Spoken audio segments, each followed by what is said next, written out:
మేము పాపాత్ములమని అంటున్నారు. స్తోత్ర.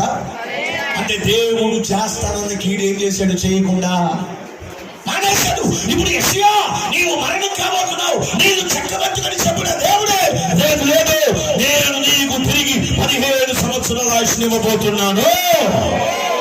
ఆయుష్కాలం ఎలా వచ్చింది? పలహారం పంపిస్తేనా? అమ్మా ఇంటికి క్రిస్మస్ వచ్చిందని రంగులు ఎంతేనా? చెప్పండి. వాళ్ళు 3 అడుగులు స్టార్ పెట్టారు, మనం 14 అడుగులు స్టార్ పెడదామని ఇంటికి స్టార్ తగిలితే వచ్చిందా? ఏమొస్తే వచ్చింది? మరి యథార్థంగా అనుకూలముగా నీతితో సత్యముతో సంఘాన్ని విడవక, సేవకుడు విడవక, పరిచయం విడవక, వాక్యమును విడవక, యేసుక్రీస్తు యందు భయభక్తులు కలిగి ఆయన త్రోవలో నడిచిన హిజ్కియాకి దేవుడు తిరిగి 15 సంవత్సరాలు ఆయుష్కాలాన్ని ఇచ్చాడు. కారణం ఏమిటంటే ధైర్యంగా చెప్తున్నాడు, నీ సన్నిధిలో నేను సమస్త ఎలా జరిగించాను, అనుకూలంగా ఎలా ప్రవర్తించాను, కృపతో జ్ఞాపకం చేసుకోమన్నాడు. దేవునికి స్తోత్రం. ఈ పరిచర్యలో యథార్థంగా ఉండు, ఈ పరిచర్యలో నమ్మకంగా ఉండు, ఈ పరిచర్యలో అనుకూలంగా ఉండు, ఈ పరిచర్యలో భక్తి కలిగి ఉండు. దేవుడు నీకు దీర్ఘాయువును అనుగ్రహించబోతున్నాడు. దీర్ఘాయు ఎవరిస్తారు? ఒక్కసారి మీరు సామెతల గ్రంథంలోకి రండి. దీర్ఘాయుష్ ఎవరిస్తారు మనకి? నీ కృప తప్ప వేరొకటి లేదయా,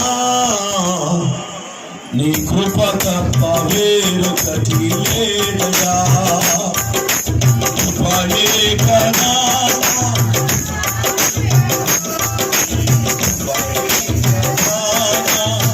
పరవశము, కృపయే కదా ఆశ్రయము, నీ కృపయే కదా పరవశము, కృప తప్ప వేరొకటి లేదయా.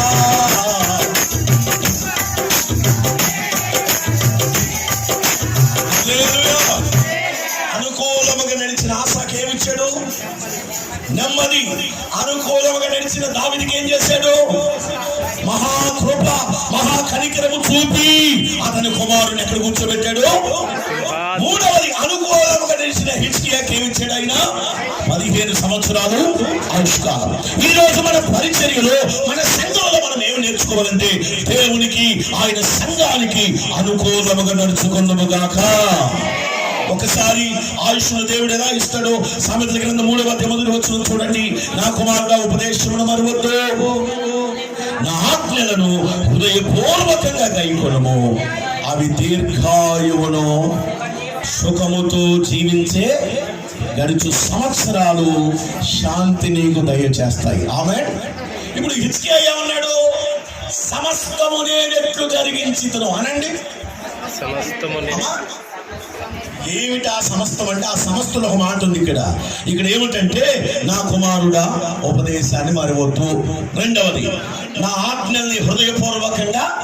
అంటే హిజ్కియా హృదయపూర్వకంగా ఆయన ఉపదేశాన్ని గైకొన్నాడు, ఆజ్ఞలను గైకొన్నాడు, ఆయన వాక్యాన్ని గైకొన్నాడు. అందుకని దేవుడు అతనికి ఏమిచ్చాడు?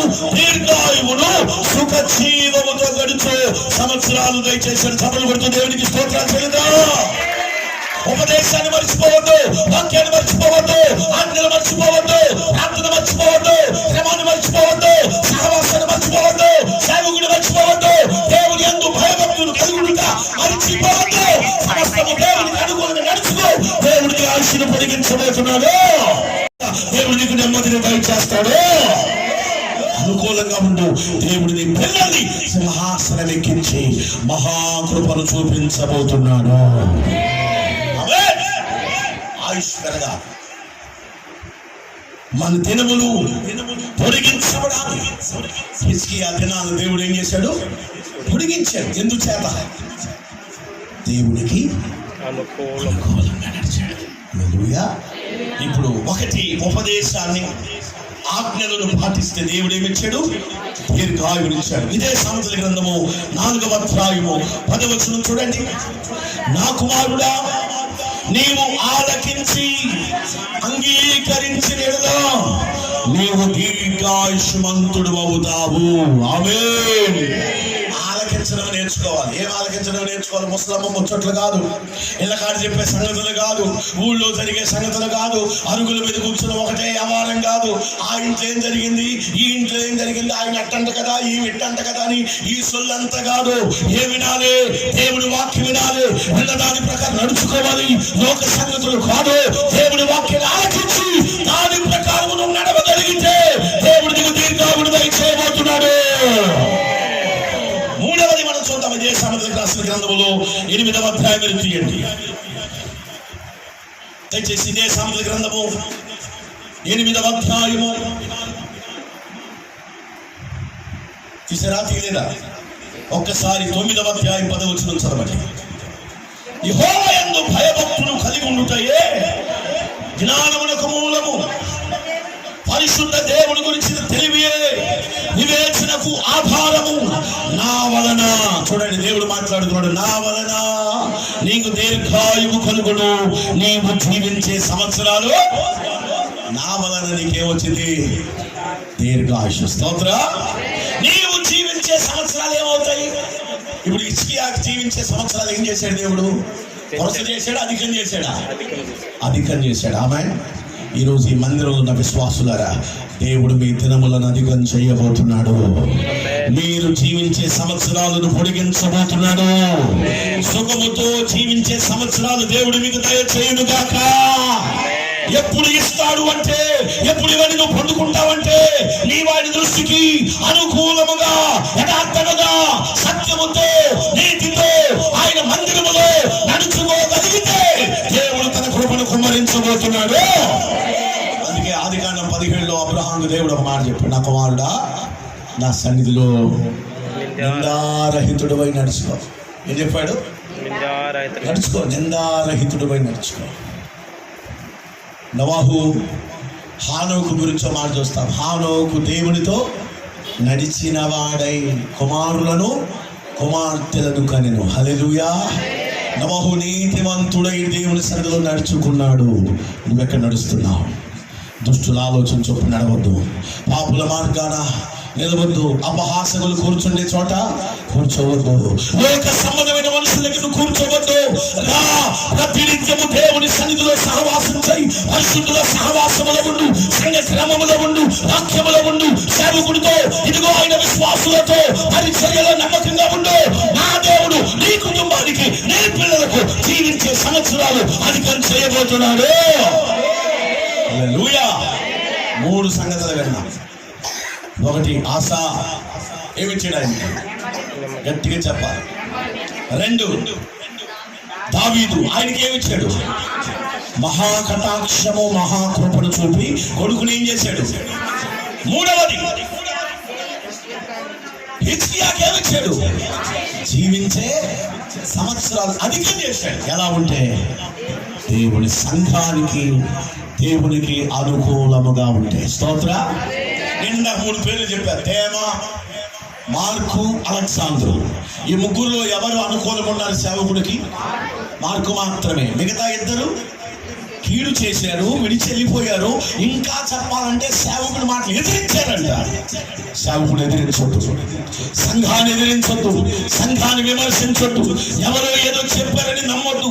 మనము ప్రతినిత్యము అనుకూలముగా, యథార్థముగా దేవుడి కొరకు బ్రతుకుదాం. దేవుడు మన జీవితానికి నెమ్మది కలుగు చేయునుగాక.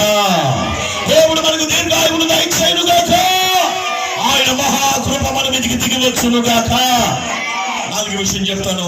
4వ సంగతులకు మనం వెళ్ళిపోదాం. రండి దయచేసి. 2వ దినవృత్తాంతములు. రాత్రంతయు శ్రమ పడినా రాలేదు ప్రభు జయము,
హల్లెలూయా.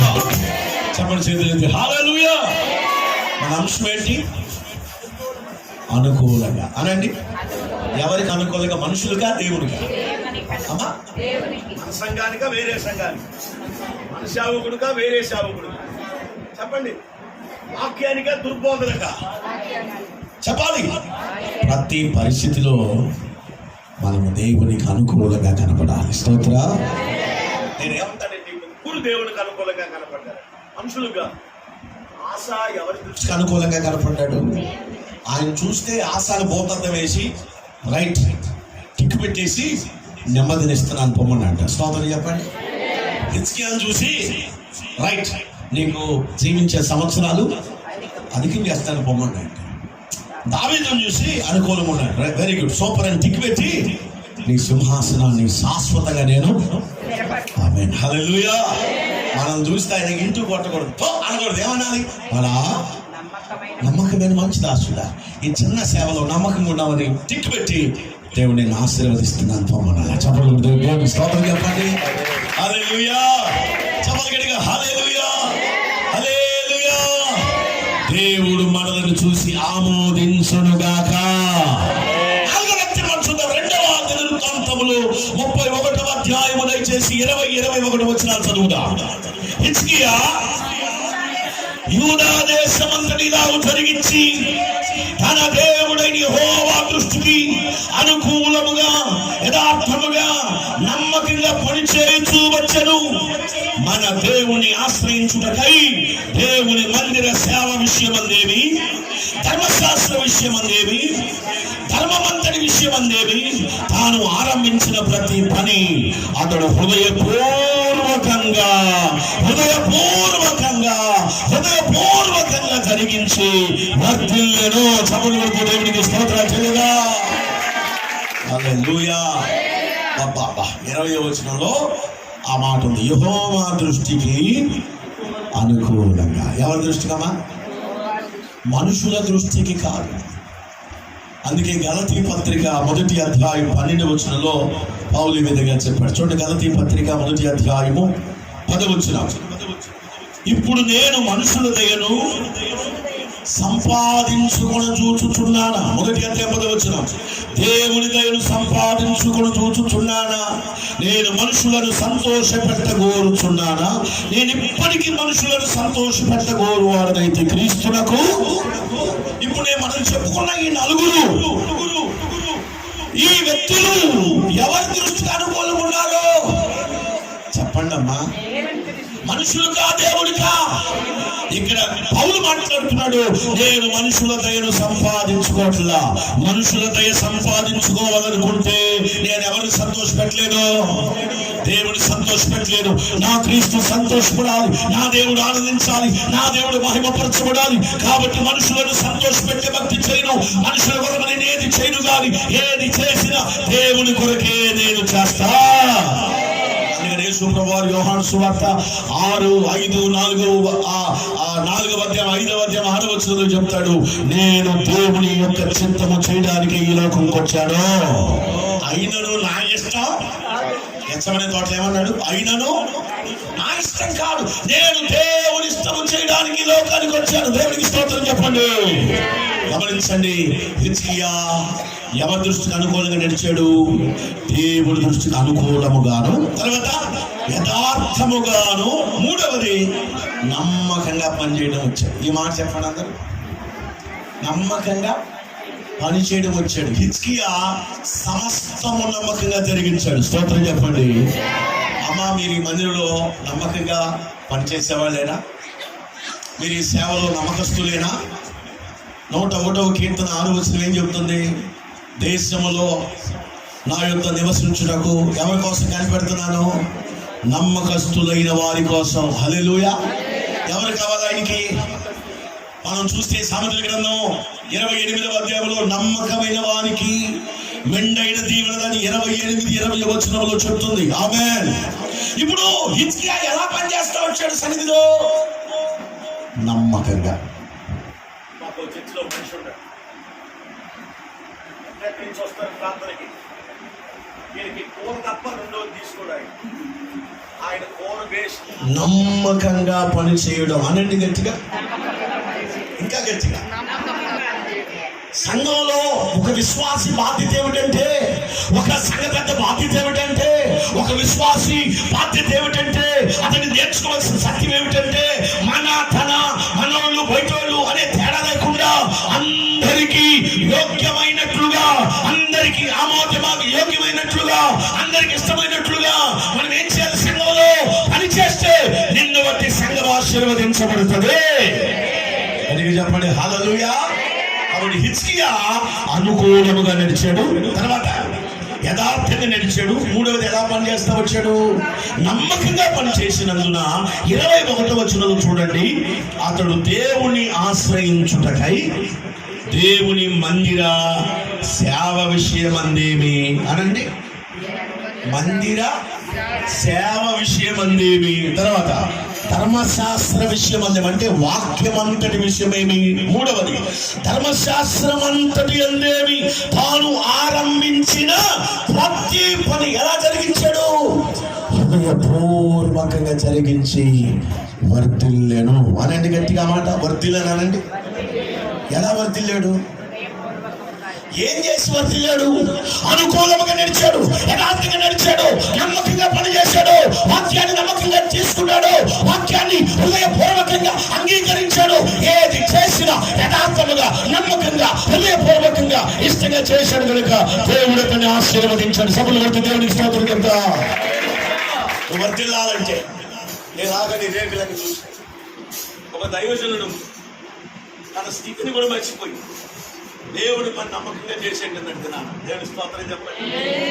ఆయన ఒక మంచి సేవకుడు, మంచి సంఘం ఉంది, నేను సేవకుడే కదా, నాకేం పోని అనుకోలా, వచ్చి రేపులేసి ఈరోజు మనం ఆరాధన చేసుకోవడానికి ప్రభు సహాయం చేశాడు. అంటే దేవుని సేవ విషయంలో, ఆయన పని విషయంలో నమ్మకంగా పనిచేసిన వారిని దేవుడు ఏం చేస్తాడు?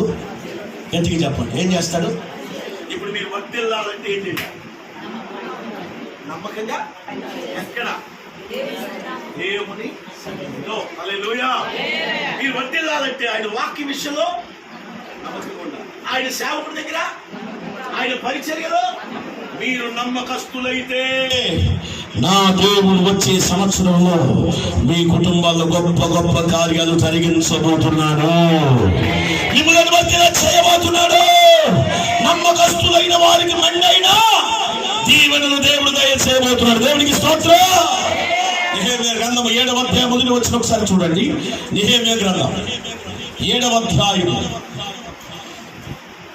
మొదటి వచనం, నేను ప్రాకారములను కట్టి తలుపులను నిలిపి ద్వారపాలకులను, గాయకులను, లేవీయులను నియమించిన పిమ్మట. ఇక్కడి నుంచి మీరు చూడండి, ఇక్కడి నుంచి చూడండి. అందరూ బైబిల్ వచ్చిన వాళ్ళు చదువుదామా? చదవండి, అందరికీ చదవండి. నా సహోదరుడైన హనానీకిని, కోటకు అధిపతైన హనన్యాకుడు యెరూషలేము పైన ఏమిచ్చాను నేను? అందరు చెప్పాలి, ఏమిచ్చాడట? ఇంకా గట్టిగా చెప్పండి, ఏమిచ్చాను నేను? ఎవరిచ్చింది? నెహెమ్యా. నాకు ఒక మనుషుడున్నాడు, అతనికి అధికారం ఇచ్చా. ఎందుకంటే హనన్యా నమ్మకమైన మనుషుడు, అందరికంటే ఎక్కువగా దేవుని యందు భయభక్తులు కలిగిన వాడు. చపలు కొడుతూ దేవునికి స్తోత్రాలు చెప్పండి. హల్లెలూయా. కోటకు అధికారం ఇచ్చా, కోట మీద అధికారం ఇచ్చాడు. ఎవరికి ఇచ్చాను నేను? హనన్యాకు యెరూషలేము పైన అధికారం ఇచ్చా, కోటకు అధికారం ఇచ్చా. ఎందుకంటే హనన్య అందరికంటే ఎలాంటి వాడు? ఎలాంటి వాడు? నమ్మకమైన మనుషుడు. దేవుడికి స్తోత్రం. ఈరోజు నీ సేవకుడి గురించి నమ్మకమైన వారిని చెప్పగలరా? ఈ రోజు నీ దేవుడు నిన్ను చూసి వీళ్ళు నమ్మకమైన వారని చెప్పగలరా? ఈ రోజు నీ దేవుడు చూసి వీళ్ళ సమస్తాన్ని నమ్మకంగా జరిగించాలని చెప్పగలరా? ప్రియ సహోదరి సహోదరుడా, ఈ మందిరములో, ఈ సేవలో, ఈ సేవకుడి దగ్గర, ఈ పరిచర్యలో నమ్మకంగా ఉండో. దేవుడు నీ పిల్లల్ని అధికారము చేపట్టేవారిగా చేయబోతున్నాడు. అధికారం ఇచ్చాడట. ఎందుకంటే అతడు నమ్మకమైన మనుషుడు, అందరికంటే ఎక్కువగా దేవుని అందే కలిగిన వాడు, భయభక్తులు. స్తోత్ర. ఇప్పుడు హిజ్కియా ఏమయ్యాడు? వర్ధిల్లాడు. అందరికంటే గొప్పగా ఆశీర్వదించబడ్డాడు. ఎలా సాధ్యమైంది ఇది? నమ్మకంగా పనిచేస్తున్నాడు, యథార్థంగా పనిచేస్తున్నాడు, అందరికంటే ఎక్కువగా పనిచేస్తున్నాడు. దేవుని సేవ విషయంలో ఎలా ఉన్నాడు అతడు? నమ్మకంగా. మీ అందరికీ నేను ఒక మాట చెప్పనా, ఈ మందిరంలో, ఈ పరిచర్యలో నమ్మకంగా ఉండండి అమ్మా. విడువక సేవకులను వెంబడించండి, అనుకూలంగా నడుచుకోండి. సంఘానికి, సేవకుడికి మీరు ఎప్పుడు వ్యతిరేకంగా ఉండద్దు. అనుకూలంగా ఉన్న వారి విషయాల్లో గొప్ప వర్ధిల్లటం, గొప్ప ఆశీర్వాదాన్ని నా దేవుడు కుమ్మరించబోతున్నాడు. ఒకసారి 4 విషయాలు చెప్పండి, మనం ప్రార్థన చేసుకోండి. మొదటి వ్యక్తి ఎవరు? గట్టిగా కుర్చీలో కూర్చున్నాడు తెరవాలి. మొదటి వ్యక్తి ఎవరు? అతనికి ఏమి ఇచ్చాడు దేవుడు? నెమ్మది. రెండో వ్యక్తి దావీదు, అతని కుటుంబానికి ఏం చేశాడు? మహాకృపా కటాక్షాన్ని దేవుడు చూపి అతని కుమారుని ఇక్కడ కూర్చోబెట్టాడు. మూడో వ్యక్తి ఎవరు? హిజ్కియా, అతని దినాలను ఏం చేశాడు దేవుడు? పొడిగించాడు. నాలుగో వ్యక్తి మరలా హిజ్కియానే, అతడు దేవునికి నమ్మకంగా పనిచేశాడు కనుక దేవుడు అతన్ని ఏం చేశాడు? వర్ధిల్ల చేశాడు. ఈ 4 సంగతులు ఈ రోజు నీ జీవితంలోకి రావాలంటే మనం ఏం చేయాలి? గట్టిగా చెప్పాలి. మనం ఏం చేయాలి? 1, అనుకూలంగా ఉండాలి. చెప్పండి. రెండవది, నమ్మకంగా ఉండాలి. చెప్పాలి. మూడవది, నమ్మకంగా పని చేయాలి. చెప్పండి. నమ్మకంగా పని చేయాలి. నాలుగవది, సంఘములో యథార్థంగా ఉండగలిగితే దేవుడు నీ కుటుంబాన్ని వర్ధిల్ల చేస్తాడు. ఐదవ విషయం ఒక మాట చదివించి ప్రార్థన చేస్తాను. సమయం 1:35 అయింది. చివరిగా ఒక మాట చదవండి, ప్రార్థన చేసుకుందాం. రోమీయులకు రాసిన పత్రిక 12వ అధ్యాయం 1వ వచనం చదవండి, ప్రార్థన చేసుకుందాం. చివరి మాట చదివి మనం ప్రార్థన చేసుకుందాం. రోమీయులకు రాసిన పత్రిక. కాబట్టి సహోదరులారా, పరిశుద్ధమును దేవునికి అనుకూలమునైన సజీవ యాగముగా మీ శరీరాన్ని ఆయనకు సమర్పించుడని దేవుని వాత్సల్యమును బట్టి మిమ్మును బతిమాలు కొనుచున్నాను. ఇంటి సేవ మీకు యుక్తమై ఉన్నది. ఆమేన్. చెప్పండి, చేతులెత్తి హల్లెలూయా. ఇక్కడ ఏంటంట? పరిశుద్ధమును. చదవండి, నాతో చదవండి. పరిశుద్ధమును. రెండవది, దేవునికి అనుకూలమైన. ఎవరికి అనుకూలమైన? దేవునికి అనుకూలమైన సజీవయాగముగా, అనగా బ్రతికి ఉండగానే మీ శరీరాన్ని ఎవరికి సమర్పించాలి? దేవునికి సమర్పించండి. దేవుని వాత్సల్యమును బట్టి మిమ్మల్ని ఏం చేస్తున్నా? నేను సజీవంగా ఉన్నా, బ్రతికే ఉన్నా. దీన్ని ఎలా అర్పించాలంటే దేవునికి పరిశుద్ధంగా. చెప్పండి, ఎలా అర్పించాలి? పరిశుద్ధంగా, దేవునికి అనుకూలంగా ఈ దేహాన్ని యాగముగా నేను ఎవరికి అప్పగించాలట? దేవునికి అప్పగించేయాలి. ఇది ఇంటి సేవ ఎవరికి ఇష్టమైందట? దేవునికి ఇష్టమైంది. హల్లెలూయా. నీ దేహము దేవుని ఆలయము, అది పరిశుద్ధమైనది. దాని కొరకైన రక్తము కార్చాడు, దాని కొరకైన ప్రాణం పెట్టాడు. నశించిపోయే నిన్ను వెతికి రక్షించాడు. తన శిలువ రక్తము చేత నిన్ను కనుక్కున్నాడు. ప్రియా సహోదరి, నీవు కాదు, నీవు ఆయన సొంతం. కాబట్టి దేహాన్ని ఎల్లప్పుడూ ఎలా ఉంచుకోవాలి? పరిశుద్ధంగా ఉంచుకోవాలి. ఆమేన్. ఈ దేహములో బూతులు, ఈ దేహములో పాన్పరాగులు, ఈ దేహములో చుట్టలు, ఈ దేహములో మందు, ఈ దేహములో వ్యభిచారం, ఈ దేహములో జారత్వం, ఈ దేహములో రకరకాలైన శరీర కార్యాలు ఉండడానికి వీల్లేదు. సమస్తాన్ని తీసి బయట పారవేసి సజీవ యాగముగా, పరిశుద్ధంగా నీ దేహాన్ని యాగముగా దేవునికి సమర్పించాయి. అదే దేవుడు కోరుచున్నాడు. ఎవరికి నీ దేహాన్ని అనుకూలంగా ఇవ్వాలి? ఈరోజు ఇచ్చేస్తావా? ప్రభువా, నా దేహాన్ని నీకు సమర్పిస్తా, నా దేహాన్ని నీకు అనుకూలంగా మార్చేస్తా, పరిశుద్ధమైన మందిరిగా నీకు ఇచ్చేస్తా.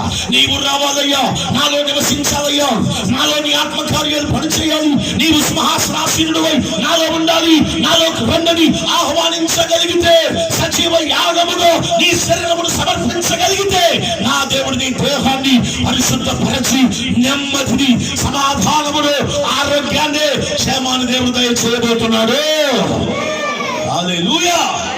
అక్కడే మనము కింద మరొక వచనం చదివితే 2వ వచనం, మీరు ఈ లోక మర్యాద,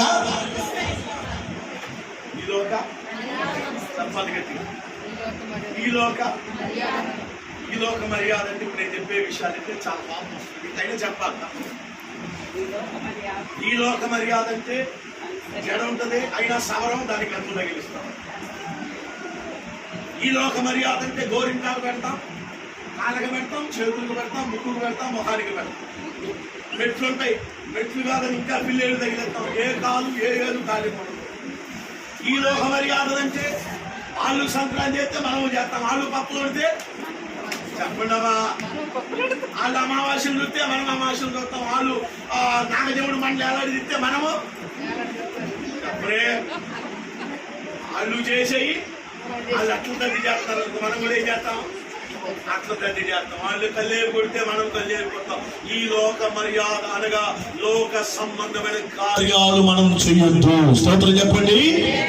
ఈ లోక మర్యాదను అనుసరించగా ఈ లోకములో ఉన్న వాటిని అనుసరించొద్దు, లోకములో ఉన్న వాటిని ప్రేమించొద్దు అని మొదటి యోహాను రాసిన పత్రిక చెప్తుంది. లోకములో ఉన్నదంతా శరీరాశయు, నేత్రాశయు, జీవపుడము. ఇదిగో మనం ఆ కింద వచనాలకు వస్తే లోకము దాని ఆశలు గతించును గాని దేవుని చిత్తము చేయువాడు నిరంతరము ఇస్తాడు. సభలతో దేవుడికి స్తోత్రం చెల్లిద్దాం. ఆమేన్. లోక మర్యాదను అనుసరించొద్దు, లోకములో ఉన్న వాటిని ప్రేమించొద్దు, లోకము జోలికి పోవద్దు, పాపము జోలికి పోవద్దు, జాగ్రత్తము జోలికి పోవద్దు. ఈ లోకములో ఉన్న వాటి వైపు నీవు కకృతి పడకుండా పరిశుద్ధముగా నీ దేహాన్ని యాగముగా దేవునికి సమర్పించి ఆయన నీ దేహానికి ఆరోగ్యాన్ని దయచేయబోతున్నాడు. ఈ లోక మర్యాద అనుసరించక తర్వాత మాట మనం చూస్తే ఉత్తమమును అనుకూలమును సంపూర్ణమయున్న దేవుని చిత్తమేదో పరీక్షించి తెలుసుకున్నట్లు మీ మనస్సు మారి నూతన పరచబడుట వలన రూపాంతరము చెందుడి. స్తోత్ర. 3 విషయాలు ఇక్కడ స్పష్టంగా. ఒకటి, పరిశుద్ధముగా దేవునికి అనుకూలంగా నడుచుకోవాలి. చెప్పండి, పరిశుద్ధంగా. రెండవది, ఈ లోక మర్యాదను మనం అనుసరించొద్దు. మూడవది, మన మనస్సు మారి మనం ఏమవ్వాలట, నూతన పరచబడితే నా దేవుని ఆత్మ నీ మీదికి బలముగా దిగి వచ్చేస్తుంది, నా దేవుని శక్తి నీ మీదికి దిగి వచ్చేస్తుంది. తొలకు కొద్దిగా ఉన్న నిన్ను దేవుడు తొలకు మహాభివృద్ధి చేస్తాడు, ఆశీర్వదిస్తాడు, మేలు చేస్తాడు, కృప చూపిస్తాడు, నడిపిస్తాడు, ఆదరిస్తాడు, సహాయం చేస్తాడు. ఆయనే నీ లోపలికి వచ్చి నీలో నివాసం ఉంటాడు. తన ఆత్మ కార్యాలు నీ పట్ల మెండుగా జరిగిస్తాడు. హల్లెలూయా. మన దేహము కూడా ఎవరికి ఇచ్చారు? మనం దేవునికి ఇచ్చారండి. ఎలా ఇవ్వాలి? సజీవ యాగం. బాప్తిసం తీసుకుంటావా? ఇప్పుడే ఏం వయసు పోయిందయ్యా, ఇప్పుడే వయసు పోయిందా? పిల్లలకి పెళ్లిళ్ళు చేస్తే